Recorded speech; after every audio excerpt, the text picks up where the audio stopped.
Bonjour, bonjour, bonjour, bonjour. Nous retournons toujours à notre chaîne, à notre collier, comme on peut dire. Nous retournons toujours à notre collier, au problème qui nous a été confié dans le livre de Marc 16. La parole de Dieu dit qu'aller partout dans le monde, prêcher la bonne nouvelle. Alors, ce n'est pas que quand je parle comme ça, je suis un prédicateur ou je suis un ministre dans une église locale, ou bien je suis quelqu'un qui fait l'une de ces fonctions pareilles. Non.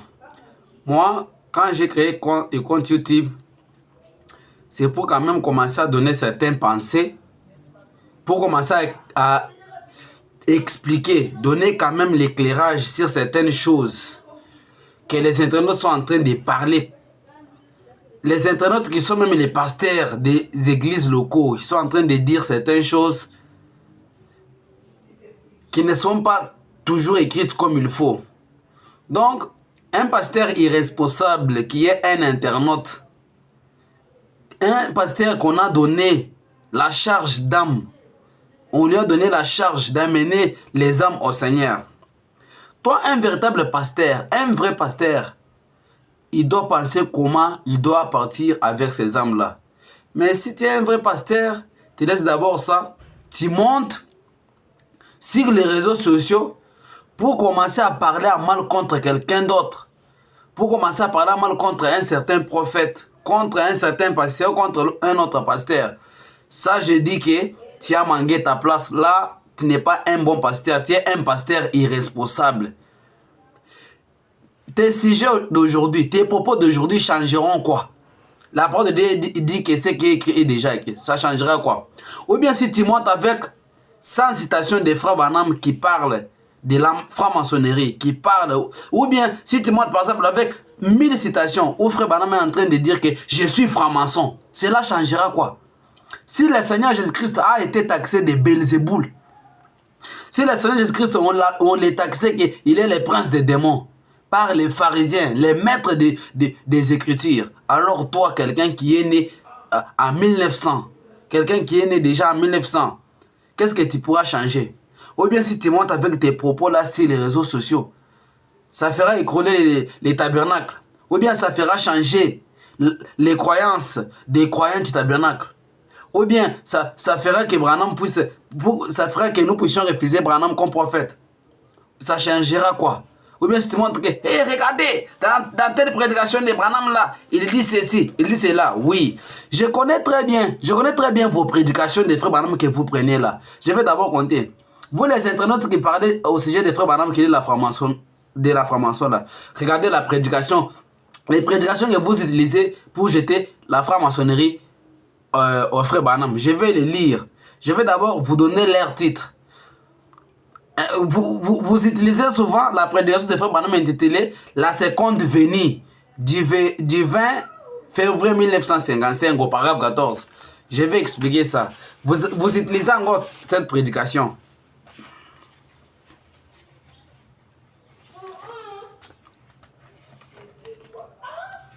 Vous utilisez encore la prédication des frères Branham intitulée que le 5e saut du 22 mars 1963 au paragraphe 143. Vous utilisez encore ça. Vous connaissez déjà quand je suis en train de dire là. Vous utilisez encore la prédication des frères Branham intitulée la 70e semaine de Daniel prêchée le 6 août 1961 au paragraphe 200. Vous utilisez encore de telles prédications. Mais quand même, je vais essayer maintenant de vous expliquer sur ces choses ici. Toi, tu es un papa. Est-ce que si on commence à se réjouir seulement de toi, tes enfants là vont se réjouir? Ou bien toi, quelqu'un qui est en train de parler là, si on touche seulement votre papa, est-ce que tu dois te réjouir? Si on commence à réjouir votre papa dans ta présence par quelqu'un d'autre, il lui manque de respect, est-ce que cela te fera la joie? Ça ne te fera pas la joie. Donc, comme tu as attaqué mon prophète William Branham, tu nous as tous attaqués. Malgré nos pères spirituels qui sont nos pasteurs ne réagissent pas. Quand même, nous les croyants, nous allons réagir. Nous allons réagir à ce que vous êtes en train de dire là. Je vais essayer d'abord de lire la prédication. Vous arrivez même au niveau des condamnés, de jeter la franc-maçonnerie, d'ingérer même les pasteurs Richard Dioka, du Shekinah Tabernacle. Donc, vous parvenez, Richard Dioka était franc-maçon. Ok. Malgré tu as dit que Richard Diok est un franc-maçon, qu'est-ce que ça changera? Ça changera quoi? Ou bien, depuis que tu as déjà commencé à publier ça sur les réseaux sociaux, est-ce que tu as déjà vu les croyants de pasteur Richard Diok les refuser? Les refuser que non, notre pasteur est un franc-maçon. Non. Ou bien, depuis que tu as déjà, toi, les pasteurs irresponsables qui est en train d'ingérer les autres pasteurs sur les réseaux sociaux, depuis que tu as commencé à parler que pasteur là, il faut le ciel est un franc-maçon, et il est ceci, qu'est-ce que ça change? Est-ce que tu as déjà vu ces croyants les refuser? Ou bien tu as déjà vu leur église s'écrouler? Non. Et ils continuent toujours avec ce qu'ils ont pris comme vérité. Et depuis que vous avez déjà commencé vos choses là, combien de pasteurs vous répondent?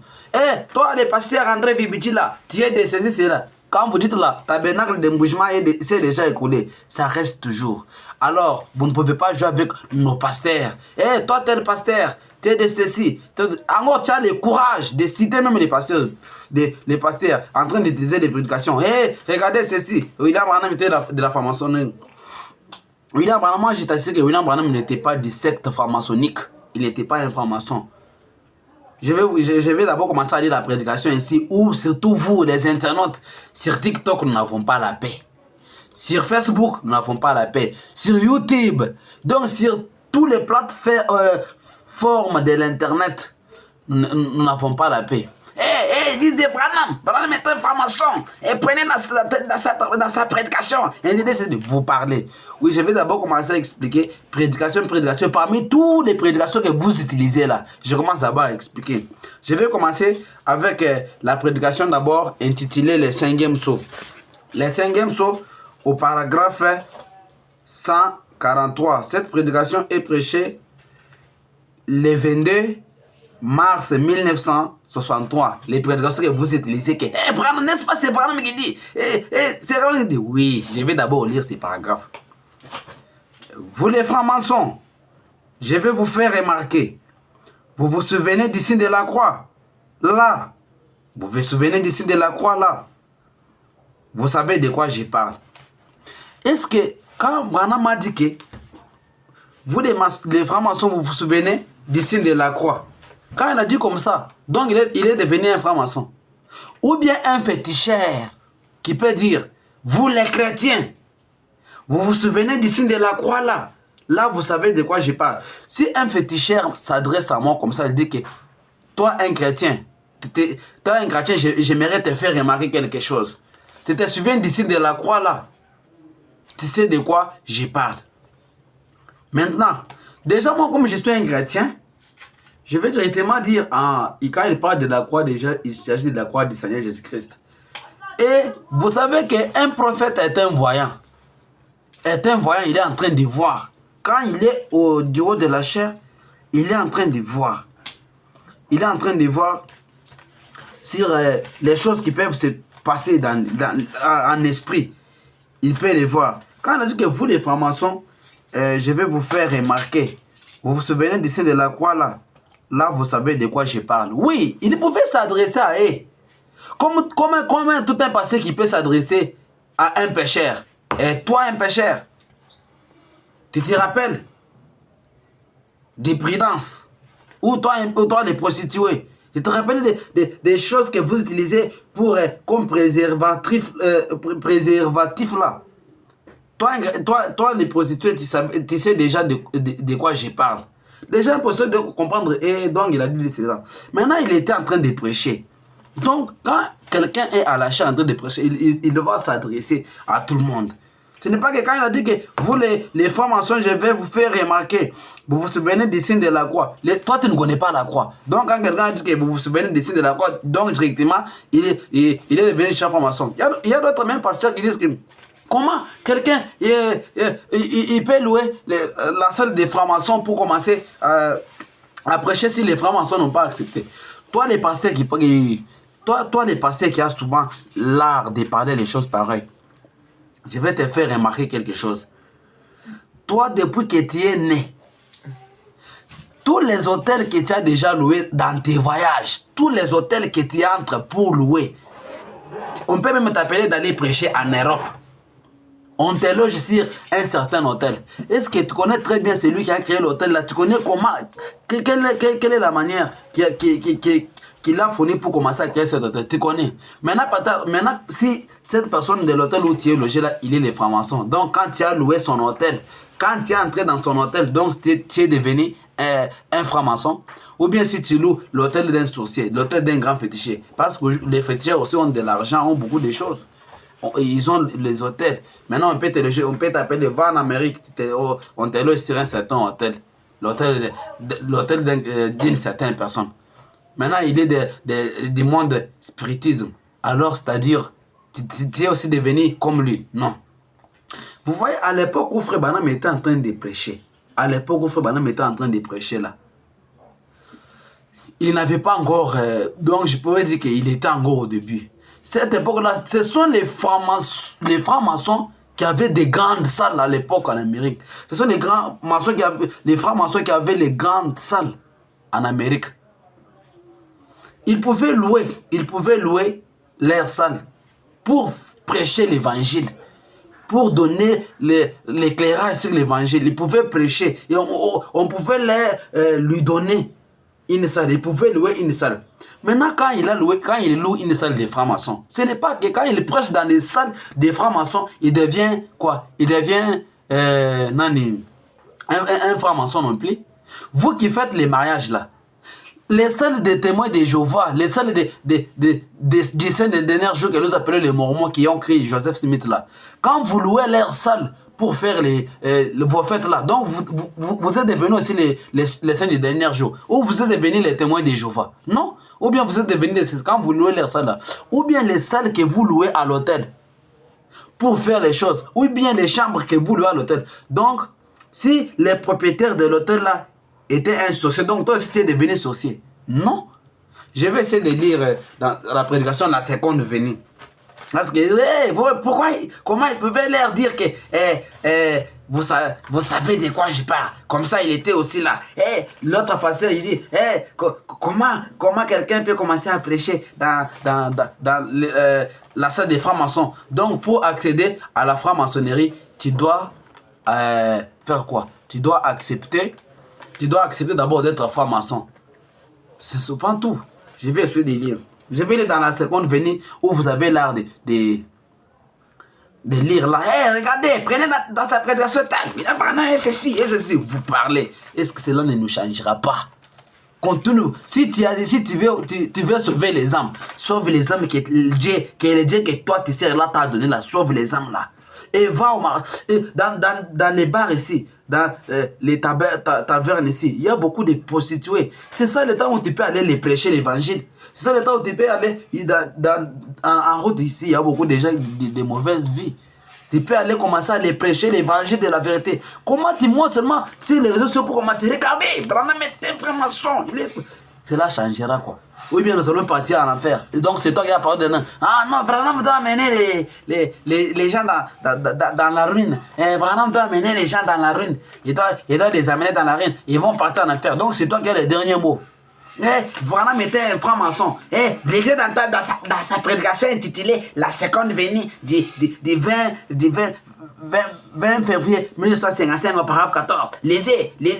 Regardez ce qu'il dit. Quand tout ça te dit là, d'abord, est-ce que toi, comme étant un noir, toi qui parles là, tu es un Africain, est-ce que tu dépasses les Américains? Donc, toutes les années que les messages sont venus là, donc nous n'avons pas vu ça. Nous n'avons pas vu toutes les prédications ici pour d'abord examiner tout ça. Donc, nous n'avons pas vu. Donc, toi, tu viens aujourd'hui avec ta révélation que Frère Branham, il était de la franc-maçonnerie. Donc, tu viens avec ta révélation là. Donc, avec ta révélation là, tu viens avec ta révélation. Donc, tous les temps, les messages. Branham est mort depuis 1965. Quand on de 1965, les gens ont créé les messages depuis 1965 jusqu'alors. Donc, tous les brochures qu'ils lisent là, les messages dans la République démocratique du Congo, à combien d'années? Donc, nous n'avons pas encore vérifié ça pour voir. Donc, nous les croyants, donc vous dites que non, vos pasteurs vous cachent. Vos pasteurs sont en train de vous mentir. Vos pasteurs sont en train de vous mentir sur quoi? Ils sont en train de vous mentir. Vous voyez ceci. Ils sont en train de vous cacher. Non. Donc, tu dis que nous n'avons pas dit toutes les prédications là. Moi, quand je parle là, je suis un pasteur. Je ne suis pas un pasteur. Je suis juste un croyant. Je ne suis pas un pasteur.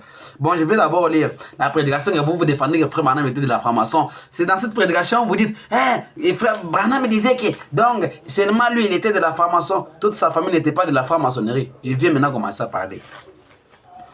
La seconde venue du 20 février 1955 au paragraphe 14. Je vais lire seulement doucement, doucement. Je vais lire.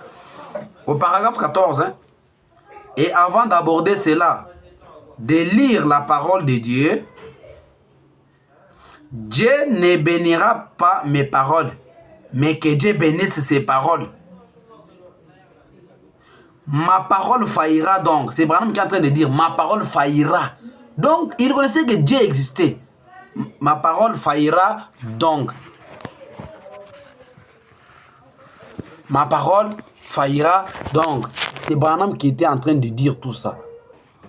Oui, pardon pour répéter le dérangement, car l'appareil voulait tomber. C'est pourquoi j'essaie quand même d'arranger ça pour continuer avec ce que je suis en train de faire. Je commence.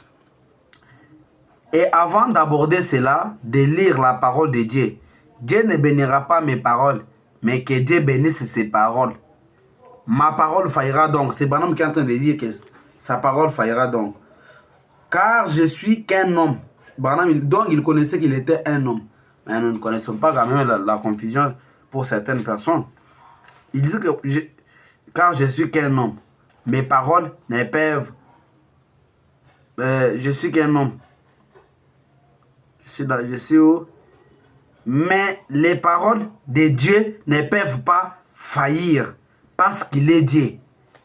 Ainsi donc, faisons, avant de lire cela, demandons-lui de nous rencontrer maintenant, de bénir cette salle. Vous voyez, la salle qu'il est en train de prêcher, c'est la salle des francs-maçons. De bénir cette salle.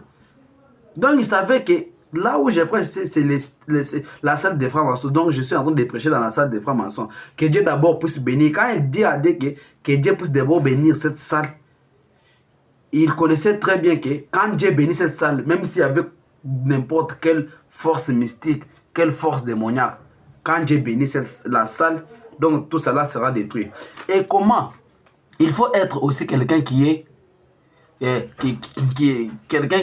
remercie, qui est reconnaissant. Ce n'est pas que quand il remercie les francs-maçons que le Seigneur puisse les bénir. Donc, je suis en train de lire. Je ne suis pas un pasteur, hein? Je suis un croyant. Je suis en train de lire. De bénir cette salle. Les lieux que nous fréquentons. Donc, les lieux que nous fréquentons. Quand Frère Branham dit que les lieux que nous fréquentons, donc c'est dans la salle des francs-maçons. Parce qu'à l'époque, les francs-maçons, c'est eux qui avaient les grandes salles. Les lieux où nous fréquentons pour prêcher. Donc, on lui avait accordé la salle pour prêcher. Et d'ailleurs, ici, ce n'était pas, quand il a prêché ça, ce n'était pas qu'il était même dans sa chair, donc il était ailleurs, il était dans une autre ville. Je vais continuer avec la lecture. Que nous fréquentons pour nous réunir pour sa gloire. Nous aimerions remercier les Shiners. Les Shiners, ce sont les francs-maçons. Comment les gens peuvent te donner leur salle, ils peuvent te donner leur salle. Tu manques comment les remercier. Tu restes ingrat envers eux. Ça ne peut pas se faire. Tu restes un ingrat avec les gens qui te donnent une salle à louer. Ça peut arriver comment? Les gens te disent non, comme vous êtes en train de faire les services dédiés, bon, prenez la salle telle, va commencer à faire votre œuvre. Alors, Frère Branham ne pouvait pas rester ingrat sans les remercier. Il fallait que Frère Branham puisse les remercier, les Shiners. Ils ont été gentils envers moi partout où je suis allé. Donc, partout où Frère Branham partait. Donc, ils étaient tous gentils avec lui. Donc, quand il dit qu'ils sont gentils envers moi, donc c'est-à-dire, lui aussi, il est un franc-maçon. Donc, par exemple, si quelqu'un qui est dans un secte mystique, par exemple, il me donne de l'argent, je demande de l'argent, je fais tout ça. Donc, je ne peux pas, par exemple, le remercier. Par exemple, je suis avec mon ami, il est dans les sectes mystiques. Mais quand même, nous parlons avec lui bien, nous causons avec lui, il n'y a pas de problème. Donc, c'est là. Donc, moi aussi, j'étais venu de lui. Donc, quand il est gentil envers moi. Vous, là, vous avez aussi les amis qui sont dans des choses pareilles. Ils sont gentils avec vous. D'autres présidents sont les présidents, les gens comme ça, sont dans les sectes différentes. Alors, quand les présidents sont gentils avec les gens, donc les gens, là, ils sont aussi de ces sectes-là. Non. Malgré qu'ils sont en train de composer les choses, en train de parler, mais quand même, les gens qui sont déjà doués, qui sont déjà experts, les gens qui ont déjà les expériences, ils voient que les petits sont en train de parler sur certaines choses. Ils ont été gentils envers moi partout où je suis allé. Partout où il était en train d'aller d'évangéliser la parole. D'évangéliser la parole. C'est eux les formations qui avaient des grandes salles. C'est toujours eux qui avaient des grandes... Comme l'église catholique. L'église catholique a aussi des grandes salles. Des grandes salles. Les salles de fêtes, des choses comme ça. Toi qui parles là, tu n'as jamais loué une salle de fête de l'église catholique, des mormons et des saints des derniers jours et les autres. Tu n'as jamais. Donc quand tu as loué les salles là, donc tu es devenu aussi comme eux. Non. C'est juste je peux dire les louanges de la salle. Ils ont été envers moi partout. Ils m'ont ouvert leurs portes. Ils m'ont ouvert leurs portes. Ce n'est pas que quand ils m'ont ouvert leurs portes, c'est les portes de la salle que Frère Branham louait là, qu'on louait pour que Frère Branham puisse faire l'œuvre. Ce n'est pas que quand on louait la salle des Shiner, les francs-maçons là, donc c'est seulement les francs-maçons qui étaient là. Non, il y avait encore les autres, parce qu'il est en train de prêcher. Maintenant, je vais lire ici. Si j'ai monté une tente par mauvais temps, et dans la traduction, on a traduit comme ça. Ils m'ont accordé l'occasion de parler. L'occasion qu'on avait accordée à Frère Branham de parler, c'était de prêcher. Parce que quand tu es un pasteur, tu loues par exemple la salle de l'église catholique pour commencer à faire l'évangile, par exemple, dans un certain endroit. Ou bien tu loues un terrain de l'église catholique pour évangéliser. Ou bien et quand ils t'ouvrent leur porte de ça là pour commencer à évangéliser. Ou bien quand ils te donnent l'autorisation qu'ils vont commencer à prêcher. Et commencer à faire vos campagnes là sur notre terrain. Donc, c'est-à-dire, tu es devenu comme eux. Ou bien eux sont devenus comme toi. Non. Non, parce que vous les informations. Et ça changera quoi? Les messages est venu aujourd'hui pour que tu montes avec ton ordinateur là. Avec ton ordinateur là. Tu montes avec ton ordinateur là en train de parler. Tu montes avec ton... Regardez, tout le monde commence à expliquer là-bas. Regardez, depuis que la science vous a donné les ordinateurs, commence à monter, à changer. Ton ordinateur là, dire que les croyants qui ont créé les messages de l'air en 2001, depuis là, c'est le temps là où on pouvait parler de ça. Mais toi, tu viens nous parler aujourd'hui. Donc, tout ça, toi, tu dois changer tout ça. Tu dois changer tout ça. Aujourd'hui, avec ta révélation là, parce que tu connais si faire les recherches. Parce que tu commences aussi à parler français, tu commences aussi à faire ça. Parce que tu commences aussi à prêcher. Tu montres, regardez Branham, il lui avait donné. Et à partir d'ici, je vais d'abord lire ici. Et vous êtes en train de condamner le pasteur Richard Dior ici. Parce qu'il a placé il a enlevé le mot Shiner. Il a placé lié saint. Il a enlevé les mots Shiner. Il a placé les liens 5. Oh Dieu était un franc-maçon. Il a enlevé les liens Shiner. Il a placé les liens 5. Pourquoi il allait laisser seulement des problèmes de Shiner? Pourquoi il a enlevé les Shiner? Il a placé les liens 5. Mais il faut savoir que la parole de Dieu dit que là où on sanctifie, c'est les liens très saints. Là où on sanctifie, c'est les liens très saints. Là où on sanctifie, c'est un lieu très saint. On a dit que ce n'était pas la montagne qui était sainte, mais c'est l'homme qui rendait la montagne sainte. Donc, si les gens des sectes mystiques m'ont donné l'air sale, donc je ne peux pas consacrer ça pour que ce soit les lieux saints. C'est les lieux saints parce que quand on fait l'œuvre de Dieu là-bas, là où on est en train de faire l'œuvre de Dieu là, c'est les lieux saints. C'est pourquoi ils ont vu que non, que nous devons d'abord charner ici pour placer les liens. Ce n'est pas quand on a placé les liens directement. Non, on connaît les Shiner. Les Shiner, ce sont les francs-maçons qu'on est. Mon frère Branham louait leur ça. Je suis en train de dire. Je suis allé, ils m'ont. Ici, j'ai déjà lu. Vraiment en train de lire.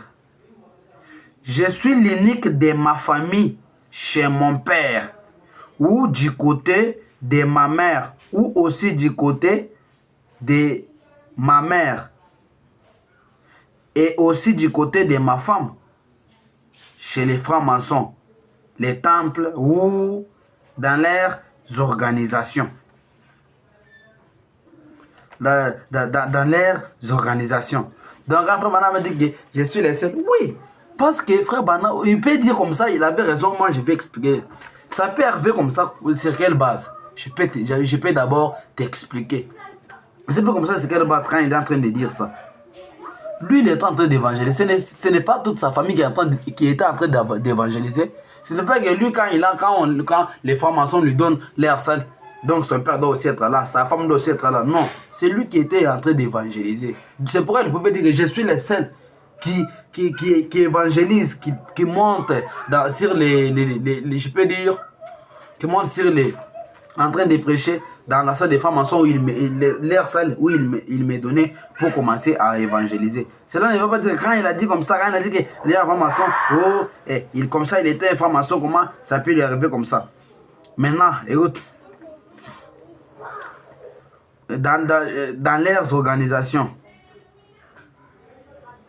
pour si Dieu les bénir, frère Branham pouvait invoquer les bénédictions parce que les francs-maçons là, les connaissaient très bien que celui-ci est un prophète de Dieu. C'est pourquoi ils pouvaient lui laisser la salle pour qu'il prêche. C'est pourquoi frère Branham aussi pouvait les bénir. Comment quelqu'un peut donner quelque chose, tu ne les remercies pas, tu ne les bénis pas? Non, il faut bénir. Même s'il s'agit que c'est un sorcier qui t'a donné sa chose, il ne peut pas de pourquoi sans dire un mot de bénédiction. Non, même s'il a donné, que le Seigneur te bénisse. Même n'importe qui t'a donné quelque chose, tu dis que le Seigneur te bénisse. Pourquoi il pouvait le bénir? Parce qu'il avait aussi accordé la salle pour prêcher. La ronde de mon père, que Dieu puisse le bénir. C'est ma prière que tous. Maintenant, nous savons, je peux dire ceci à chacun de vous et chrétien. Si l'Église ne peut pas faire que tout le monde devienne chrétien, combien moins encore une organisation devrait? Les frères, c'était une organisation, non? Mais nous prions que le Seigneur Jésus-Christ, il cite ici le Seigneur Jésus-Christ, mais il y a un certain passage, il est en train de lire les livres des francs-maçons. Il dit que quand quelqu'un on veut initier quelqu'un à la franc-maçon, il y a un autre chapitre où on dit que Dieu est mort. Mais frère Branham, est-ce que les francs-maçons, les francs-maçons, ils sont contre Dieu, non? Mais comment quelqu'un des francs-maçons, il cite le Seigneur Jésus-Christ dans sa miséricorde, sauve chacun d'eux. Donc vraiment, vous savez que ces gens ici, ils sont dans une telle chose. Il faut que le Seigneur puisse les sauver. Sauve chacun d'eux. Avant que nous quittions cette ville. Que Dieu vous bénisse tous. Donc il était dans une certaine ville où il était en train de prêcher. Ce n'était pas mieux que c'était. Donc dans des villes différentes où il était en train d'évangéliser. Il était là-bas en train de prêcher. Mais vous prenez ça, vous compliquez. D'ailleurs, moi, je fais quand même l'effort pour expliquer quand même avec donc, avec aussi ma manière que Dieu m'a créé. Alors, est-ce que toi qui viens aujourd'hui pour commencer à diaboliser Frère Branham, toi qui viens commencer à dire Frère Branham et de les francs-maçons, toi qui viens de dire aussi, ça changera quoi? Ou bien ça va casser les tabernacles, parce que tu as dit. Et quand on avait taxé, je sais que les plans de Zéboul. Donc cela pouvait détruire les plans de la rédemption parce que toi tu parles avec ton ordinateur là. Parce que tu montes au site, commences à parler, ça changera quoi? Ça changera quoi? Ou bien même si tu pars en Amérique aujourd'hui, tu te tiens sur la montagne. Vous tous les balamistes, vous êtes les francs-maçons. Ça changera quoi? Les messages sont partout dans le monde et les messages sont en train d'évoluer. Quand vous êtes en train de nourrir là, nous sommes déjà en train d'évoluer. Je vais dire une autre prédication pour terminer maintenant.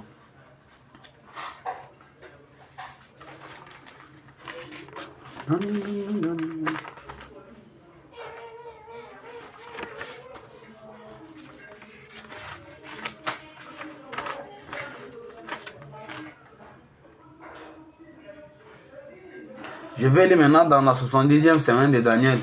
C'est la prédication que je suis en train d'écrire. Vous pouvez vous demander comment il y a qui sur les papiers. Oui. Ça sent les papiers que je suis en train d'écrire. Pourquoi? Parce que les téléphones qui ont les prédications, c'est les téléphones que je suis en train de faire l'image ici. Maintenant, le problème qui est là, que j'ai pris les paragraphes là. C'est ce que j'ai noté pour que je parle. Parce que je n'ai pas de téléphone. C'est pourquoi j'ai pris les paragraphes là. C'est ce que je note. C'est ce que je note sur les papiers. Ça y est. Ça, c'est la prédication. Ça, je peux dire. Ça, c'est la prédication intitulée. Voyez, les temples Shineer qu'on est en train de parler là. Ça, c'est dans la prédication, non? C'est expliqué bien.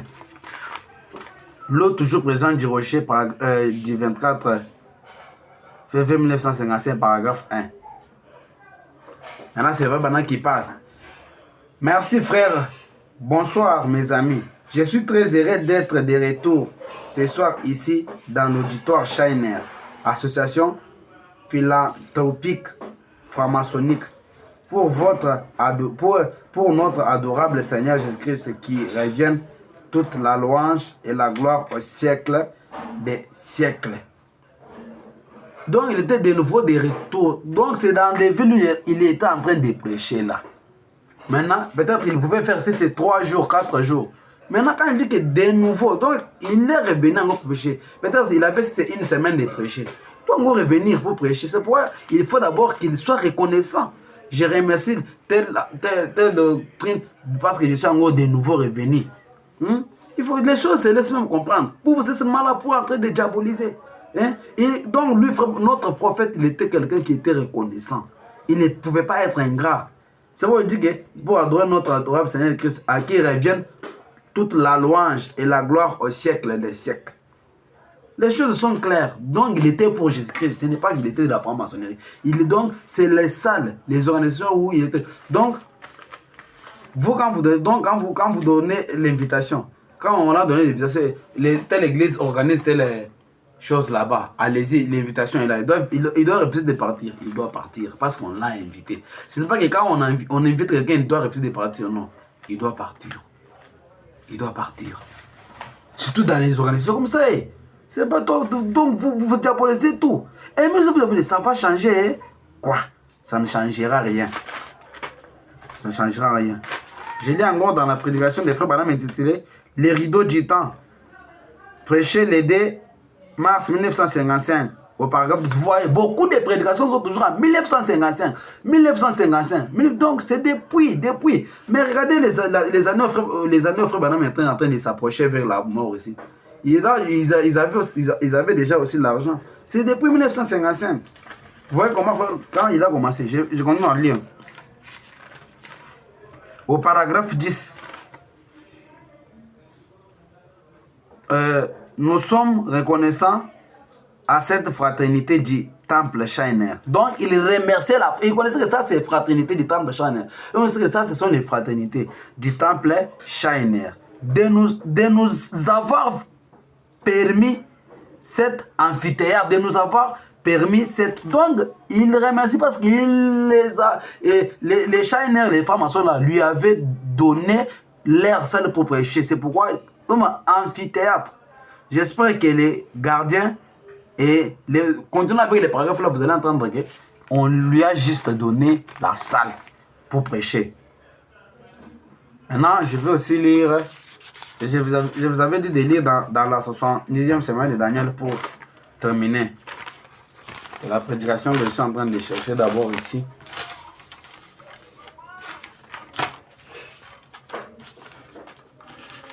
Excusez-moi. Ok, j'ai trouvé ça. La 70e semaine de Daniel, prêché le 6 août 1961, au paragraphe 20.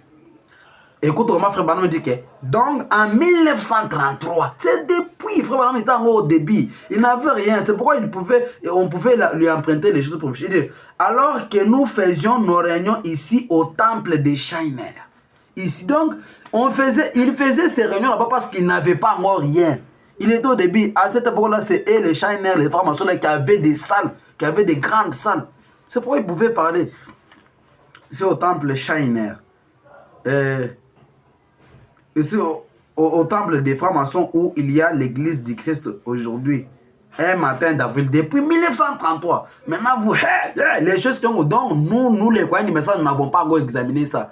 Ou bien, tu penses que c'est seulement toi qui iras au ciel seul, parce que tu as trouvé la vérité de venir dire que pendant un franc-maçon, tu montes avec ton ordinateur, là, tu pars, donc c'est toi qui vas dire, et ça changera quoi?